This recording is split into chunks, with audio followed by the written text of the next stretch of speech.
Compañeros de la sección C, buenas noches. Vamos a ver los últimos dos puntos del programa que van a ser evaluados en el examen, lo que se refiere a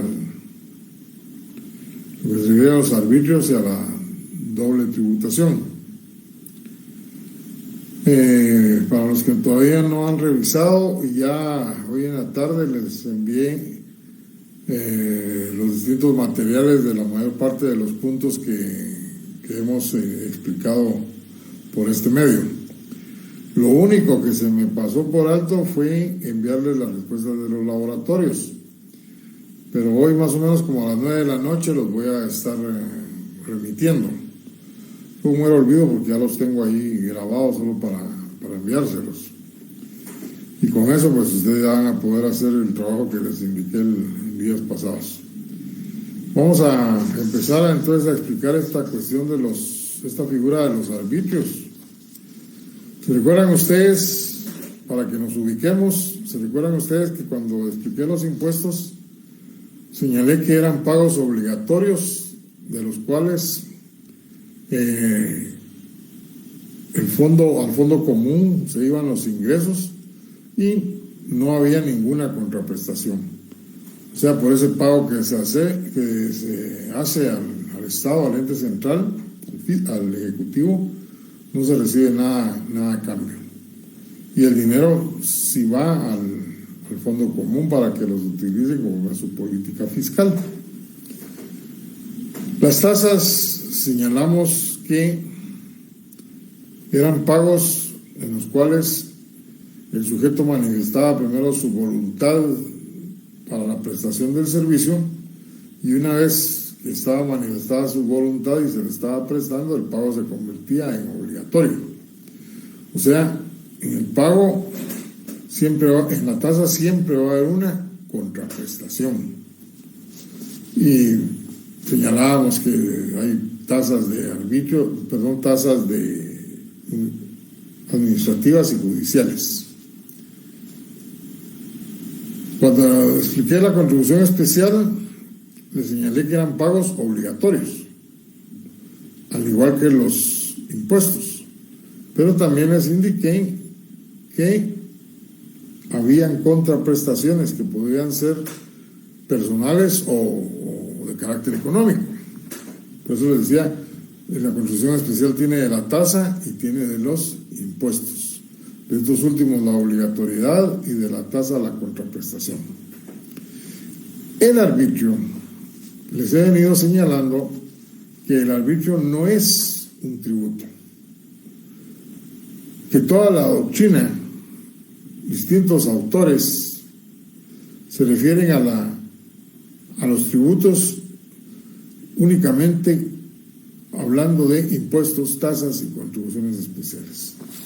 Sin embargo, nosotros tenemos un gran divorcio, nuestra legislación tiene un gran divorcio con la doctrina. Pues si vamos a ver el artículo 239, encontramos que este principio de legalidad señala que el Congreso es el único facultado para crear los impuestos, los arbitrios y las contribuciones especiales. Omitió las tasas. Y si vamos al Código Tributario, en el artículo 10, en el artículo 12, nos encontramos con que la definición que da el legislador ordinario del arbitrio es, diciendo, el arbitrio es el impuesto decretado por ley a favor de una o varias municipalidades. Fíjense ustedes la gran confusión al señalar que el arbitrio es un impuesto. Si fuera un impuesto, en el artículo 239, la Asamblea Nacional Constituyente no hubiese incluido los arbitrios, porque ya señala que el Congreso crea los impuestos. Sin embargo, todo lo contrario, dice impuestos, arbitrios y contribuciones especiales. El legislador ordinario, al crear el Código Tributario, comete el primer error de mencionar o definir el arbitrio como impuesto. Y es cierto, el impuesto se paga a las municipalidades, el arbitrio se paga a las municipalidades, pero no es un impuesto. Y el otro error es que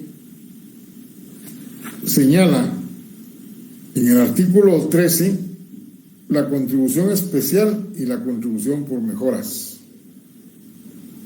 Contribución especial, si subclasificó por mejoras, debió haber dicho contribución especial de seguridad social también. Tal y como está en la Constitución, solo habla de contribuciones especiales. El legislador ordinario cita contribuciones especiales y contribuciones especiales por mejoras y da una definición de ellas referidas únicamente a la contribución especial, y ahí sí dice, es un tributo. Bueno, cuando dice es un tributo se refiere únicamente a la contribución por mejoras, pero no dice cuál es la contribución especial. Esas son lagunas que ha dejado el legislador ordinario, y cuando ustedes estén en el otro curso hablando de los métodos de interpretación, pues son artículos que se señalan en su oportunidad. Por hoy lo que quiero que comprendan es, después de hacer esa salvedad y esa laguna, es que en lo que se refiere a las tasas, el legislador extraordinario y el ordinario no lo dejaron plasmado dentro de la normativa, que sea el Congreso el que las venga a crear. Como consecuencia de ello, las municipalidades siguen creando arbitrios, pero con el nombre de tasas. Y cuando se crean arbitrios con el nombre de tasas que afectan a sujetos o empresas con poder económico, pues estos interponen acciones de inconstitucionalidad. Hay más de 100 sentencias declarando con lugar esas acciones. Pero son personas que pueden pagar a un abogado para que plantee una acción de esta naturaleza, que no es nada barato. Pero cuando se crean arbitrios disfrazados de tasas que gravan a personas de escasos recursos, ¿de dónde van a sacar ellos dinero para pagar a un abogado que interponga una acción? Yo he dicho, por barato, les van a cobrar 5,000. Entonces dicen, digo barato, porque no creo que todavía estén cobrando esa suma. Entonces prefieren pagar el arbitrio, que tal vez lo van a pagar 2 o 3 años, dos o tres veces al año. Por ejemplo, los que llevan sus productos del municipio a la cabecera departamental y está grabado, llevarlos, como por ejemplo en la costa sur hay mucha producción de naranja, y entonces los propietarios de pequeños terrenos pero que tienen árboles frutales, para poder llevar 1 millar de naranjas a Mazatenango tienen que pagar un arbitrio. Eso es ilógico, que vayan a tener dinero para poder pagar una acción de inconstitucionalidad. Entonces siguen siendo afectadas las clases con menos poder o sin poder económico, llamémoslo así de una vez. Yo en este periodo que no vamos a recibir clases, les voy a mandar unos números de expediente de sentencias de la Corte de Constitucionalidad, para que ustedes, si tienen tiempo y les interesa, las lean y se van a dar cuenta que en las dos está el mismo fondo, es la misma esencia en la que se basa la Corte para declarar con lugar esas acciones. Pero también se van a dar cuenta la clase de entes que los han planteado, la clase de personas, y me van a dar la razón de que es gente que tiene capacidad económica para hacerlo. Ahora bien, ya he explicado esta situación de los arbitrios, y que, como dijimos en su oportunidad cuando hablamos de las ramas, señalamos que los arbitrios estaban dentro del campo del derecho fiscal y los tributos dentro del campo del derecho tributario. Sí coincidimos en que Los arbitrios son pagos que se hacen a las municipalidades y que estas municipalidades pues los van a utilizar esos arbitrios para completar o tener recursos para atender sus necesidades y las necesidades de las personas ubicadas dentro de su circunscripción municipal. Por eso ven ustedes municipalidades que sí tienen capacidad económica, como Guatemala, Santa Catarina, Mixco, que crean sus propios centros de salud municipal, escuelas municipales, ellos mismos las costean. Sus servicios de extracción de basura son buenos. Hay municipalidades que hasta han creado, como Mixco y Santa Catarina, el transporte público. Nada mal, por cierto. Y con eso pues benefician a sus vecinos. Y definitivamente, cuando se habla de arbitrios, pues esos pagos se tienen que hacer en dinero. Y cada persona que está dentro de la condición que establece la normativa que crea el arbitrio, pues tiene la obligación de pagar. Pero los arbitrios son igual que los impuestos, no se recibe ninguna contraprestación. Por eso creo yo que el legislador extraordinario en el Código Tributario tuvo esa confusión de llamarlo impuesto. Tienen algunas similitudes, como es que son pagos obligatorios y que no hay contraprestación. Pero cuando veamos las características se dan cuenta que hay más diferencias que similitudes. ¿Cómo podemos definir entonces un arbitrio?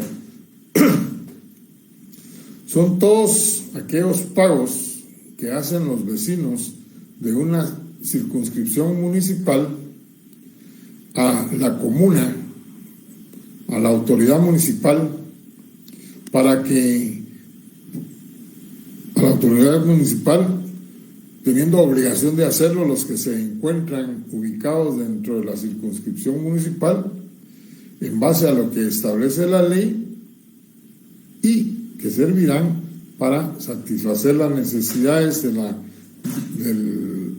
la municipalidad y de los vecinos que se ubiquen dentro de la circunscripción municipal.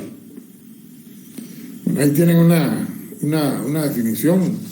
Otra definición sencilla que da Mauricio Duverger dice: es un pago pecuniario que hace el contribuyente en las municipalidades obligatoriamente, el cual se destina al mantenimiento de la misma. Pero está demostrado que en la actualidad no es únicamente para el mantenimiento de las necesidades de la municipalidad, sino que también para prestar atención a las necesidades de la población. Ustedes estarán preguntando, ¿por qué es que el legislador extraordinario eliminó la tasa y puso el arbitrio, incluyó el arbitrio? Bueno, haber incluido el arbitrio dentro de la Constitución y que se da la facultad del Congreso crearlo fue una buena medida. Lo malo es que dejó por fuera la tasa, y ya les expliqué por qué. ¿Por qué les digo que fue una buena medida? Porque en el pasado las corporaciones municipales creaban arbitrios en forma arbitraria, incluso. Se estaba convirtiendo como en el estado feudal, el rey que creaba impuestos conforme a sus necesidades en una forma totalmente arbitraria y sin tomar en cuenta si había capacidad contributiva para hacer el pago. Entonces, ante esa voracidad, podría decir yo, de las municipalidades en seguir grabando la economía de los particulares sin tomar en cuenta si había capacidad económica para hacerlo, entonces viene, y en la creación de esta nueva Constitución decidieron ponerle un límite, así como se le puso el límite al rey cuando se creó la primera Constitución. Decidieron ponerle un límite y dijeron: ya no más arbitrios creados por las corporaciones municipales, sino que solo va a ser el Congreso de la República. Pero al dejar la tasa por fuera, que no lo incluyeron, provocaron un gran problema. Y el problema es que las corporaciones municipales no quedaron satisfechas con esta disposición, y entonces alguien ideó de que debían de crearse arbitrios, pero con el nombre de tasa. Y entonces yo sigo viendo en el diario oficial, porque lo recibo, y ustedes, cuando sean abogados, pues ahora ya hay un servicio del colegio que manda los titulares de lo que se está publicando. Dice que sencillamente siguen publicando corporaciones municipales de aquellas municipales de tercera categoría, casi siempre, o algunas que son cabeceras departamentales, pero crean los arbitrios, pero en ningún momento denominan en su texto arbitrios, sino que se refieren a ellas como tasas. Y las tasas, pues sencillamente son pagos donde hay una contraprestación. Pero ¿qué contraprestación puede haber que le digan a los que tienen cable, colocan cable y ponen los postes en las aceras? Y entonces dice, por cada poste, porque yo ya leí algunos que graban esta actividad de poner postes, y dice, por cada poste instalado te pagará una tasa de tanto. ¿Cuál es la contraprestación ahí para que sea tasa? Ninguna. Es un arbitrio, un pago obligatorio. Y si no lo paga, pues quitarán el poste. La municipalidad tiene entonces la facultad de eliminarlo. Pues así es como han creado arbitrios con el nombre de tasa, y la Corte de Constitucionalidad ha recibido un sinfín ya de acciones de inconstitucionalidad que ha declarado con lugar. Bueno, yo creo que tienen una visión más o menos completa de que el arbitrio no tiene nada que ver con el impuesto. Muchos dicen el impuesto del boleto de ornato. El boleto de ornato no es un impuesto, es un arbitrio, y tiene una ley que se aplica en todo el territorio de la República. Cuando ustedes van y pagan su boleto de ornato, ¿qué les dan a cambio? La constancia de que pagaron el boleto de ornato. ¿Y qué es lo que van a presentar en los lugares donde van a hacer un trámite y les exigen la presentación de ese recibo? Y ahí nada más. Igual cuando pagan el YUSI, les dan su recibo y punto. Y en ambos casos no hay ninguna contraprestación. Entonces nos vemos en la situación de que las municipalidades fueron frenadas en la creación de arbitrios, pero siguen teniendo los ingresos de los arbitrios anteriores a esta nueva ley, y como les quitaron esa facultad, cualquiera diría, entonces ya no van a percibir fondos. Bien, la legislación se orientó entonces a beneficiar a las municipalidades. Desde el momento en que se crea la nueva ley del YUSI, se dice en ella que las municipalidades van a cobrar el YUSI, y son ellas las que van a administrar esos recursos. O sea, le quitaron al Ministerio de Finanzas Públicas la facultad del cobro del YUSI. Cada municipalidad lo cobra ahora.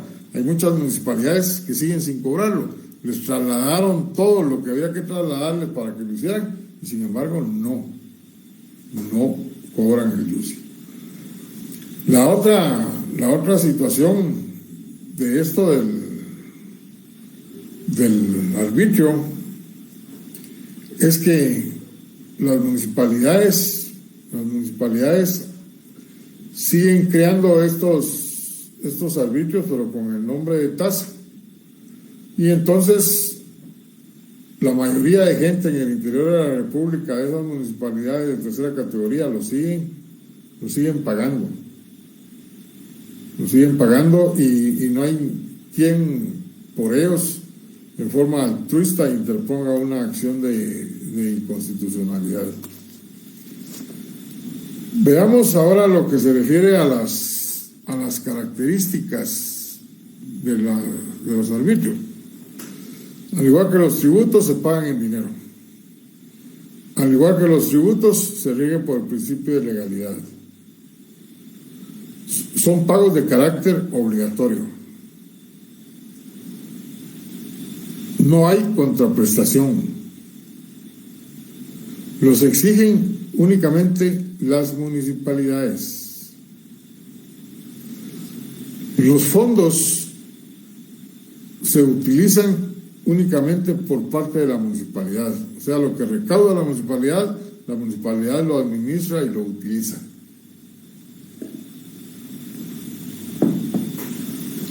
Diferente al impuesto, va al fondo común. Los ingresos que se cobran de la tasa, igual, los administra el que está cobrando la tasa. Les puse el ejemplo del registro de la propiedad. Se reparte entre los salarios de los operadores, los salarios de los registradores, el mantenimiento de los sistemas, antes era el mantenimiento de los libros, y todavía sigue una partida para el mantenimiento de los libros porque no todos están totalmente resguardados.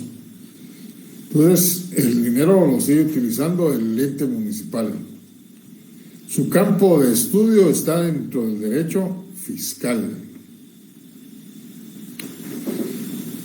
Solo se puede cobrar los arbitrios a los ciudadanos que están dentro de su circunscripción municipal.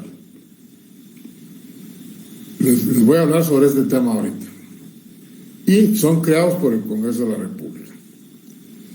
Eso de que solo los puede exigir los que están dentro de una circunscripción municipal es algo que no es cierto en su totalidad. ¿Por qué? Les voy a contar un caso que yo puedo mencionar con puntos y comas porque yo lo viví y en 2 oportunidades. Los notarios tenemos facultades para hacer compraventas de inmuebles y que estos puedan estar ubicados en cualquier lugar de la República. La cosa es que nos busquen el que vende y el que compra. Pero también es cierto que tenemos la obligación de dar los avisos a las municipalidades de esas compraventas. Pues en una oportunidad hice la compraventa de un inmueble que está ubicado en la cabecera departamental de Quetzaltenango y llegué con el aviso y tuve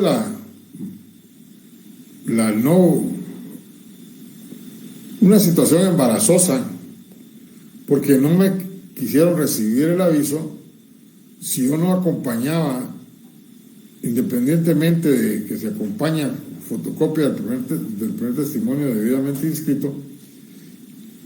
Me dijeron que tenía que acompañar el boleto de ornato del vendedor, el boleto de ornato del comprador, y en esa compraventa eran 6 los compradores, pues el boleto de ornato de cada uno de ellos, el boleto de ornato de mi persona porque estaba yo autorizando la escritura. Les expliqué que mi bufete estaba en Guatemala y que el boleto de ornato estaba debidamente pagado porque ahí es mi circunscripción municipal. Le señalé en el aviso cuál era el domicilio fiscal de cada uno de ellos, que era también Guatemala. Y les dije, tiene su boleto de ornato, me lo van a enviar ahorita. No se lo recibimos si no son boletos de ornato de la municipalidad quetzalteca.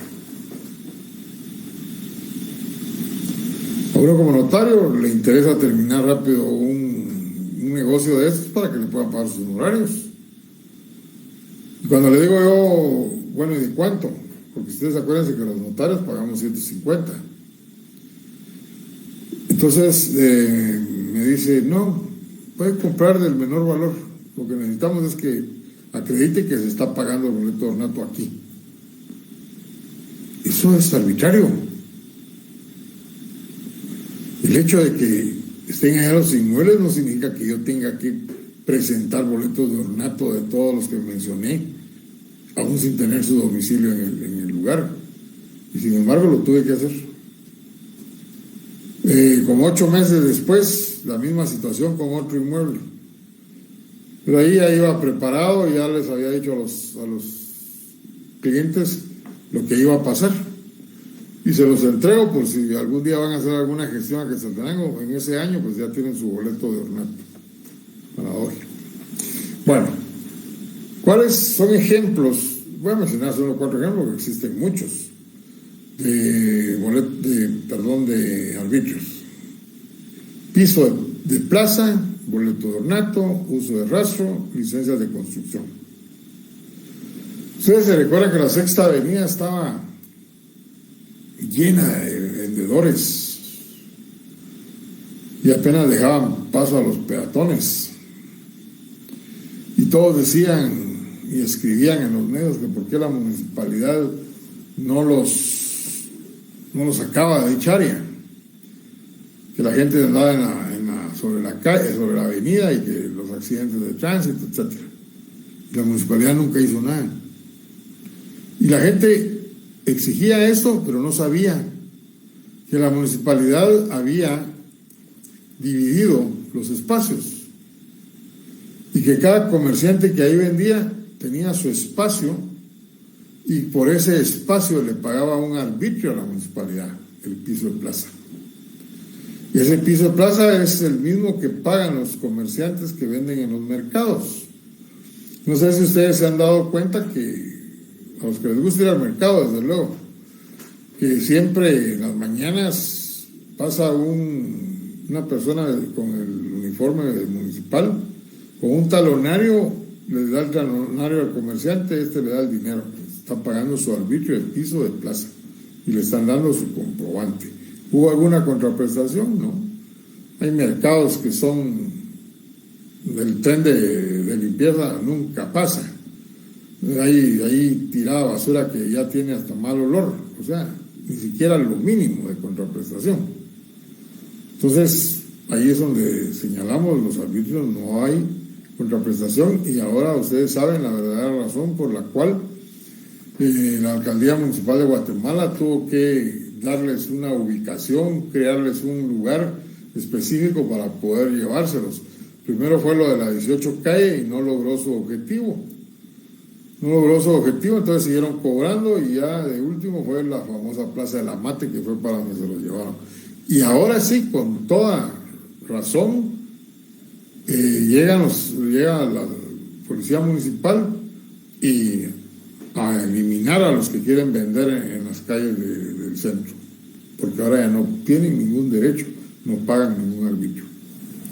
Ya hablamos del boleto de ornato, los rastros, en todos los municipios hay un rastro, hay algunos que no, entonces tienen que ir al municipio más cercano para poder destazar los emovientes, cerdos, y luego están las licencias de construcción.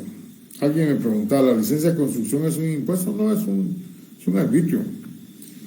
Lo bonito de la licencia de construcción, digo lo bonito para la municipalidad, es que las licencias de construcción son las que le permiten alimentar el catastro municipal. Si usted tramita una licencia por una construcción y dentro de la documentación que presenta tiene que decir cuánto es de materiales el total y cuánto es de mano de obra, y ustedes son 300,000. De inmediato que le autorizan la licencia, paga su licencia, que es el arbitrio, y ellos trasladan la información de la nueva construcción al catastro municipal, y entonces estos ya vienen y modifican la matrícula. Tenían inscritos 50,000, entonces por construcción, según licencia número tal, ponen los 300,000, y entonces el nuevo impuesto que se va a quedar pagando de ahí para adelante es sobre la base de 350,000 a una tasa impositiva del 9 por millar. ¿Se dan cuenta de esta situación? Tienen la conexión directa para mejorar su ingreso. Hay una pregunta que me hizo una compañera de la otra sección. ¿Los arbitrios también se pueden cobrar por la vía económico-coactiva? Sí, se puede. Desde luego las municipalidades hacen un análisis del costo-beneficio. Si usted como notario no paga su boleto de ornato de 150 quetzales, no le van a iniciar un económico coactivo. No tiene una justificación por el monto que tendría que pagar. Pero existen medios donde la van a coaccionar para que pague su boleto de ornato. En muchos lugares, cuando se dan los avisos de compraventa, por ejemplo, les exigen el boleto de ornato. El RENAP exige que se presente el boleto de ornato. Y ahí encontramos lugares donde lo presionan y entonces usted tiene que ir a pagar su boleto de ornato. Salió una disposición, como en el pasado, la SAT hacía convenios con las municipalidades y entonces no le extendían su calcomanía si usted no estaba al día con las multas que imponían por sanciones de tránsito, o sea, la famosa solvencia municipal. Si no la tenía, no le extendían su calcomanía que acreditaba el impuesto de circulación de vehículos. En la actualidad eso legalmente ya no es aceptado, ya no existe esa clase de convenios entre estas dos instituciones. Muy bien, ahí tienen ustedes una explicación de lo que es lo que son los arbitrios. Tienen una definición, las características, por qué es que surgió la obligación de que sea el Congreso para crearlos y los ejemplos. Cuando regresemos de los exámenes, les voy a explicar esta figura especial del peaje y del puntazo. Muy bien, pasemos ahora a lo que se refiere a la doble tributación.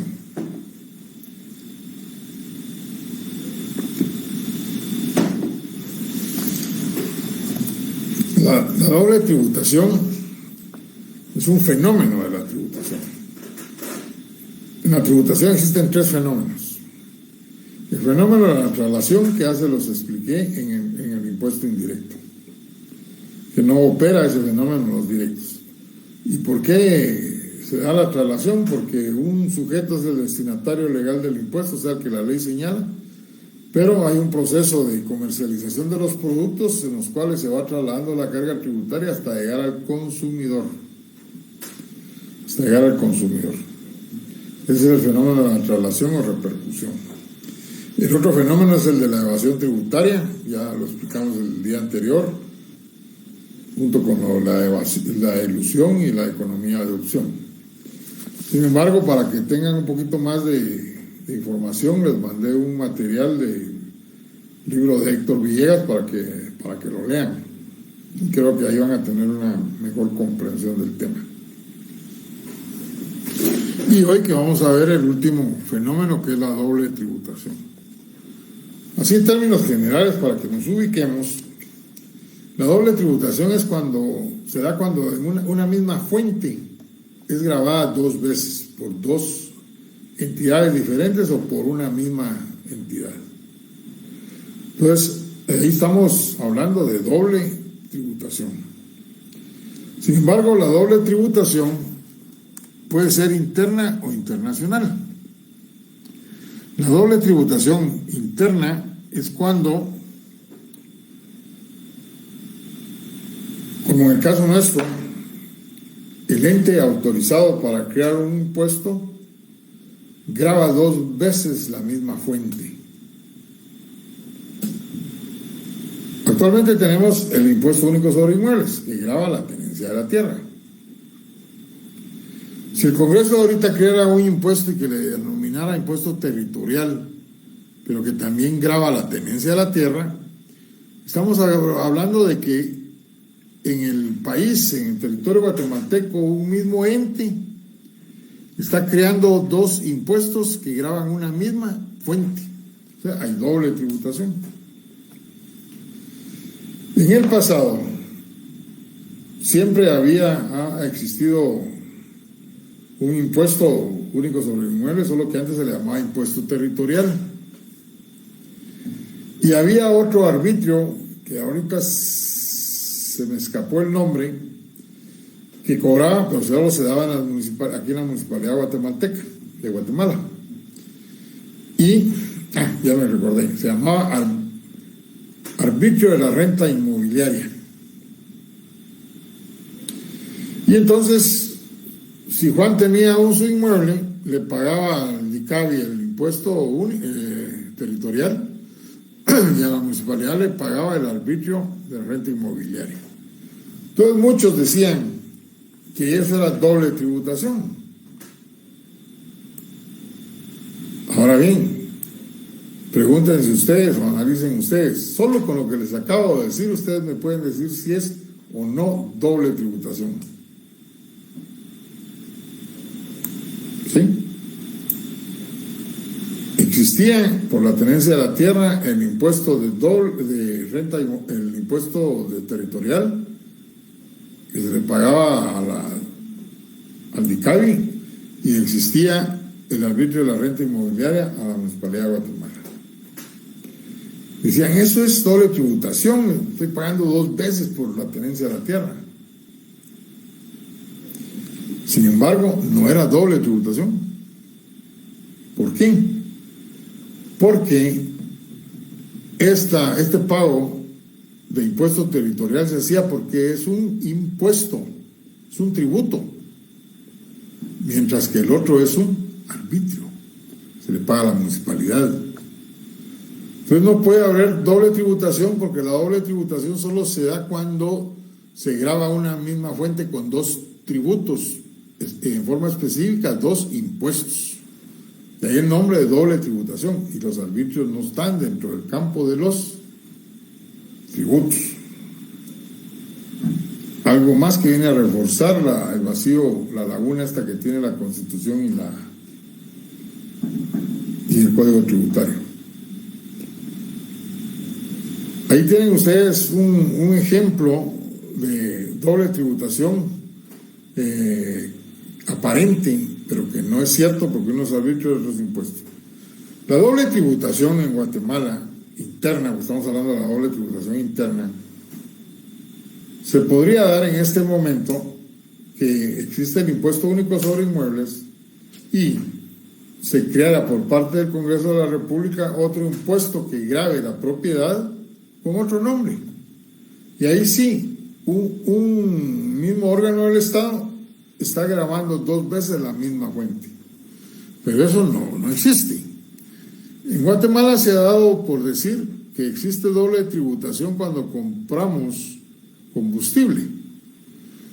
Porque ahora ya todos lo sabemos, que cuando compramos combustible lleva incorporado IVA y el impuesto de los derivados del petróleo. Hasta este momento solo lo dicen, y eso lo he oído por años, pero nadie interpone la acción de inconstitucionalidad. Y la razón para decir que no hay por parte de las autoridades de finanzas y la SAT es porque el IVA lo que está grabando es el acto de la venta del inmueble, del combustible. Recuerden ustedes que el IVA se graba el consumo. Y los derivados del petróleo está grabando la actividad que se genera.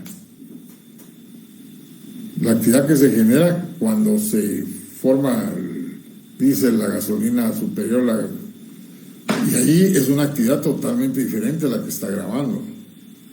También dicen que hay doble tributación cuando se importan bienes, porque para pagar la póliza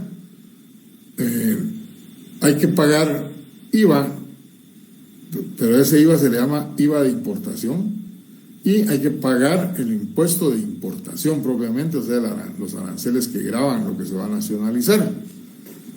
¿Y por qué no hay doble tributación? Porque uno se está grabando en la nacionalización algo que grava algo que se denomina impuesto de importación, que es el arancel que grava el producto propiamente, y el IVA, que es la compraventa de lo que se está ingresando. Y nunca, por lo menos en lo que yo conozco, nunca he visto que hayan interpuesto acciones de inconstitucionalidad. Pero también puede ser una doble tributación interna para todos aquellos países que están organizados no como departamentos, así como estamos nosotros, y El Salvador, y Honduras, Nicaragua, Costa Rica, sino que son países que están organizados como estados y federación. Ejemplo de ellos, México, Argentina, Estados Unidos. Encuentran ustedes en México, por ejemplo, el estado de Oaxaca, el estado de Michoacán, el estado de Chiapas.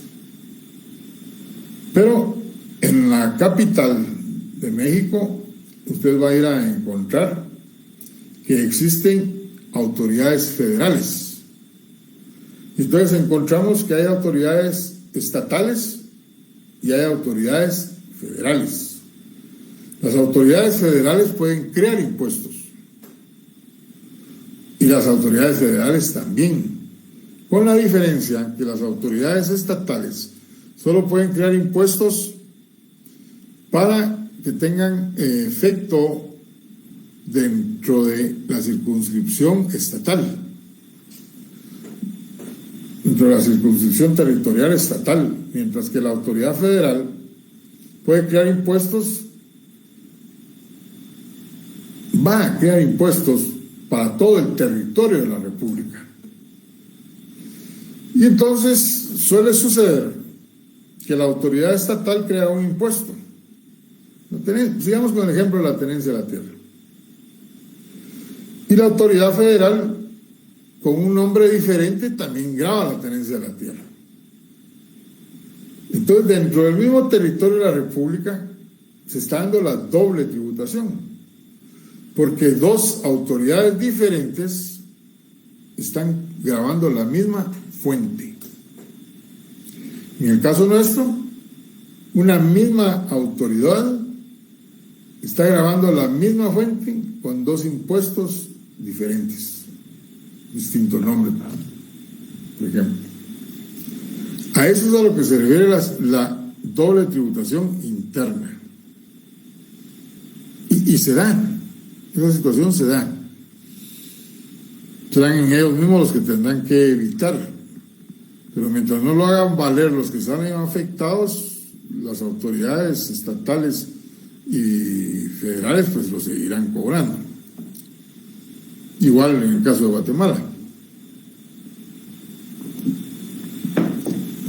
¿Cuál es la doble tributación internacional? La doble tributación internacional es cuando participan dos o más estados, o sea que podríamos decir doble tributación o múltiple tributación internacional. Hablemos de doble, para no hacer tan complicado el asunto. La doble tributación internacional es cuando dos países gravan una misma fuente. Y ustedes están pensando en este momento, pero ¿cómo dos países, si cada país puede crear sus disposiciones legales para tener efecto solo dentro de su territorio? Los salvadoreños no pueden venir aquí a querer aplicar leyes que fueron creadas allá, ni viceversa. El problema es que la doble tributación internacional se da por la existencia de dos criterios, en la aplicación de dos criterios por parte de los estados. Y el primer criterio es el que le denominan de la sujeción personal. Ustedes pueden llamar criterios o principios. Es exactamente lo mismo. En unos libros le llaman principios, otros tratadistas le llaman criterios. Yo voy a hablar como criterios. Entonces, nos encontramos con que existe el criterio de la sujeción personal y el criterio de la sujeción real. ¿Cuál es el criterio de la sujeción personal? Esto surge del derecho que tiene un Estado de gravar a todos por su nacionalidad, por su domicilio o sencillamente por su residencia dentro del territorio de la República. O sea, todos los guatemaltecos o todos los extranjeros que se han nacionalizado o un extranjero que venga a tener aquí su domicilio o que venga a tener aquí su residencia. Son trámites diferentes, ustedes lo saben. Y entonces, todos estos sujetos que se encuentren en cualquiera de estas tres circunstancias y que tengan una actividad económica, van a tener que pagar impuestos aquí en Guatemala. Y no importa, fíjense bien, no importa que beneficios económicos provengan del extranjero, que el negocio esté en el extranjero, eso no importa. Es el hecho de que está residiendo aquí en Guatemala. Y entonces, por el hecho de que está residiendo en Guatemala, esos dineros, porque es nacional, es residente o domiciliado, pues aquí va a pagar impuestos sobre la renta. Que tiene bienes inmuebles en Honduras o en El Salvador y que allá le generan una renta, que allá su encargado convierte lo que pagan allá, si no es en dólares, de la moneda de Quetzaltenango, de Honduras, lempiras, se lo convierte y se lo manda a Guatemala y lo ingresa. Pues no importa que allá sea donde está la renta, donde se obtiene la renta, pero está ingresando a Guatemala, aquí lo está captando, está domiciliado aquí en Guatemala, y entonces aquí pagará el impuesto sobre la renta de esos ingresos. Así es como funciona. No importa dónde estén las rentas, dónde estén los bienes. Pagará porque es por su nacionalidad guatemalteca o que sea nacionalizado, porque aquí tiene su domicilio o porque tiene su residencia. El otro criterio de la sujeción real, no importa para nada ni la nacionalidad, ni el domicilio, ni la residencia del sujeto. Aquí lo que se toma en cuenta es que los bienes estén situados en el territorio, que las rentas se produzcan en el territorio. Y si es así, pues el sujeto tendrá que pagar impuestos. No importa que esas rentas o esos bienes estén en el extranjero, que las rentas, sencillamente está todo aquí, produciéndose los beneficios aquí, aunque el otro sea salvadoreño, sea hondureño, pero como aquí es donde está obteniendo los beneficios, porque aquí están los inmuebles, aquí recibe la renta, o porque aquí, siendo salvadoreño, aquí hace negocios y le generan rentas, pues aquí va a pagar impuestos. Entonces se dan cuenta ustedes que en la aplicación de esos dos criterios, en forma cruzada por cada uno de los estados, provoca la doble tributación internacional. Les pongo un ejemplo real.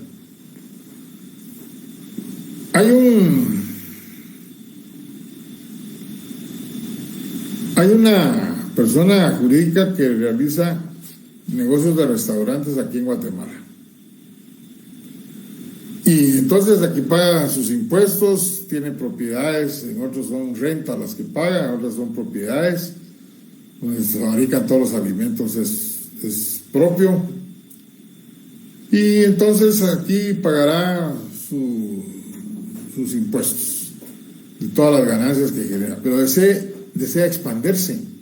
Entonces va a El Salvador y ahí abre nuevos restaurantes.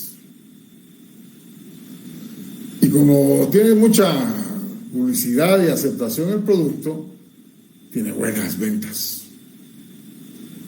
Pero los socios han decidido que todo lo que allá ingresa, los dineros resultantes, o sea, sus ganancias, sus rentas, vengan a Guatemala. Y aquí es donde tiene todo su capital. Pues resulta que aquí paga un impuesto sobre la renta. Y como es un dinero que viene del extranjero, a Guatemala no le importaría que venga del extranjero, pero como aquí está el guatemalteco, sencillamente le va a cobrar impuestos a la renta. El Salvador, no le importa que sea guatemalteco el que se va a beneficiar con las ganancias, son allá que están los restaurantes y en aplicación del criterio de sujeción real, pues le va a cobrar los impuestos allá.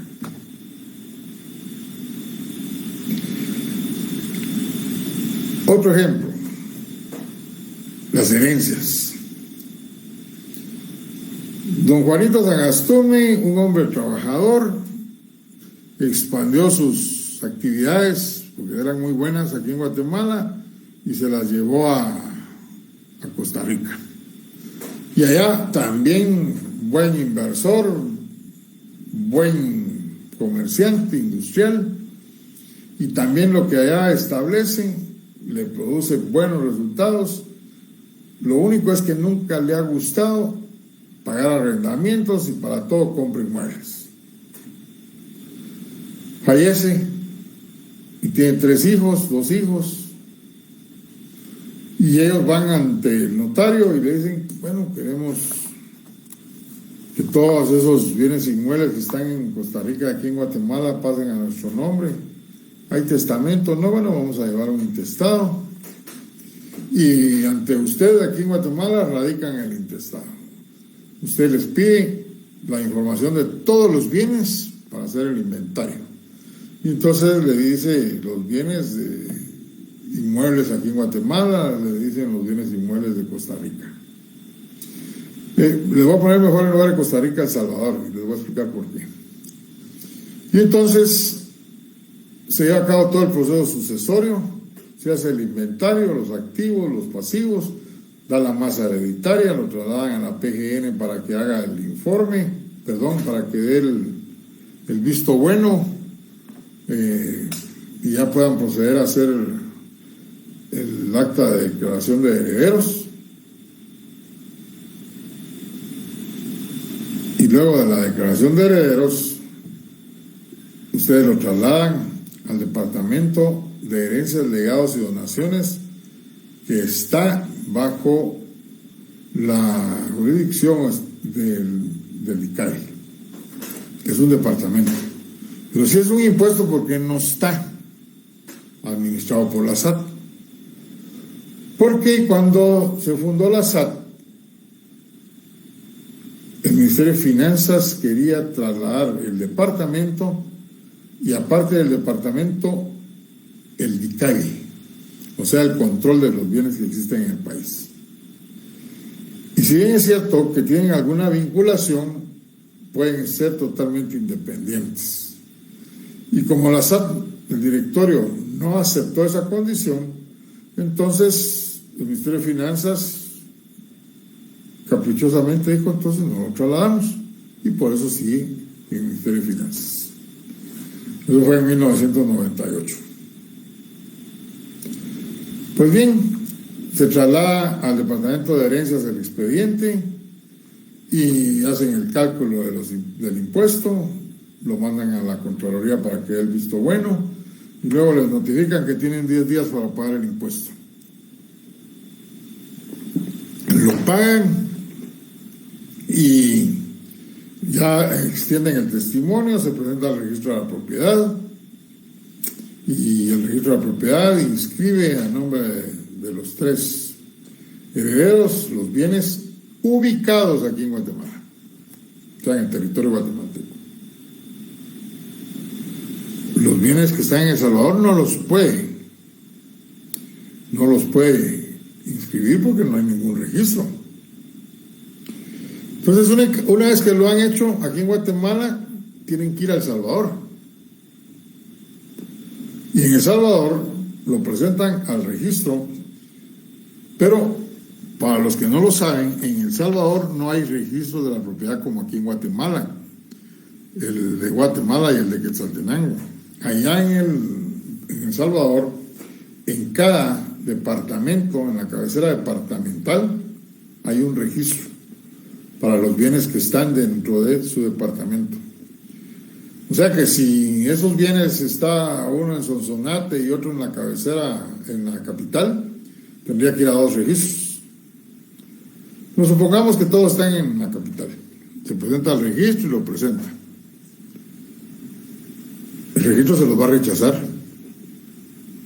porque les va a poner previo a inscribir, se pague el impuesto de herencias que corresponde a los inmuebles ubicados en El Salvador. ¿Se dan cuenta? Ahí estamos hablando que por la ubicación de los bienes, sin importar que los herederos sean guatemaltecos, los bienes que se van a heredar están en El Salvador y allá tendrán que pagar entonces también el impuesto que corresponde a estos. Bien, vemos entonces ahí dos ejemplos bien claros que nos demuestran cómo se aplica el criterio de la sujeción real y de la sujeción personal. ¿Por qué debe evitarse la doble tributación? Pues bien, la doble tributación se debe evitar por cuestiones de justicia. No es justo que una persona pague 2 veces un impuesto, bajo ningún punto de vista. La otra razón es porque se debe evitar es para poder incrementar la economía del país. ¿Por qué incrementar la economía del país? Ustedes saben que todos los que manejan el capital andan viendo dónde pagan menos impuestos. O sea, la otra razón es para atraer capitales. Y si yo atraigo capitales, porque no cobro o no aplico la doble tributación, entonces voy a incrementar la economía en el país porque va a haber más inversión. Para eso es la atracción de capitales. Y la otra razón para que se evite la doble tributación es para tener buenas relaciones económicas con otros países, siempre y cuando exista reciprocidad. Porque si el otro le va a cobrar a un ciudadano guatemalteco porque ya tiene otras actividades y nosotros aquí no le vamos a cobrar, entonces no hay reciprocidad. Pues buenas relaciones con otros estados siempre y cuando haya reciprocidad. Esas son razones para evitar la doble tributación, pero también hay procedimientos, o sea, mecanismos para evitar la doble tributación. Hay 2 procedimientos, el unilateral y el bilateral. El unilateral es cuando el Estado, en forma personal, toma las medidas para que no se provoque la doble tributación. Y en esos casos son 2 las formas en que lo puede hacer: la denominada deducción o las exenciones. ¿Cómo funciona la exención? La exención se refiere básicamente a que cuando se crea la ley del impuesto sobre la renta, o todas las leyes contienen ese capítulo de exenciones. Pero en el caso del impuesto de la renta, que es donde opera básicamente la doble tributación, decide poner como deducción todos los impuestos de la renta que haya pagado en el extranjero.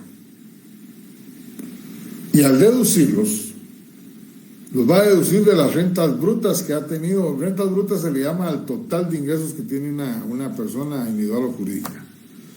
Y entonces nuestro impuesto de la renta tiene varios regímenes, pero hay un solo régimen donde se pueden hacer deducciones por todos los costos, y son más de 30 deducciones que se pueden hacer. Hay otro régimen que es de asalariados, que sí se pueden hacer deducciones, pero solo son como 5, después de que haya una gran cantidad en el anterior impuesto sobre la renta. Perdón. Entonces viene y dice, redacta ahí la deducción. Se podrán deducir todos los impuestos sobre la renta que se hayan pagado fuera del territorio de la República una vez que esté debidamente comprobado, o sea, el recibo. Y la otra es por medio de las exenciones. Las exenciones es lo que tiene un capítulo completo. Y entonces en ese capítulo se declara exento del pago del impuesto sobre la renta todas aquellas cantidades que se hayan pagado en el extranjero de impuesto sobre la renta, debidamente comprobado. La deducción es cuando se hace la declaración del impuesto sobre la renta y se puede poner como deducible porque la ley lo acepta, así lo creó el legislador. Y la exención, que ya les he dicho en otras oportunidades que esta figura es la que evita el nacimiento de la obligación tributaria, dice, están exentos del pago de este impuesto todas aquellas cantidades de dinero que se hayan pagado por el impuesto de la renta en el extranjero. O sea, ahora bien, las tienen que declarar, las tienen que poner dentro de la declaración del impuesto de la renta, porque si solo lo ingresa proveniente del extranjero, viene y lo ingresa, podría estar incurriendo en una figura de lavado de dinero. Pero tiene que declarar, pero al declararlo como está exento no paga. Lo declara, pero como se puede poner como deducción, igual, da lo mismo. Pone la cantidad de lo que pagó y va a poner el impuesto que se pagó y entonces cero, da lo mismo. Por eso se habla del procedimiento unilateral de deducciones y exenciones. El unilateral es cada estado el que toma la iniciativa, mientras que el bilateral es cuando participan dos o más estados y realizan los famosos tratados o convenios, y estos tratados son aceptados como ley en cada uno de los países y llevan incluida la figura de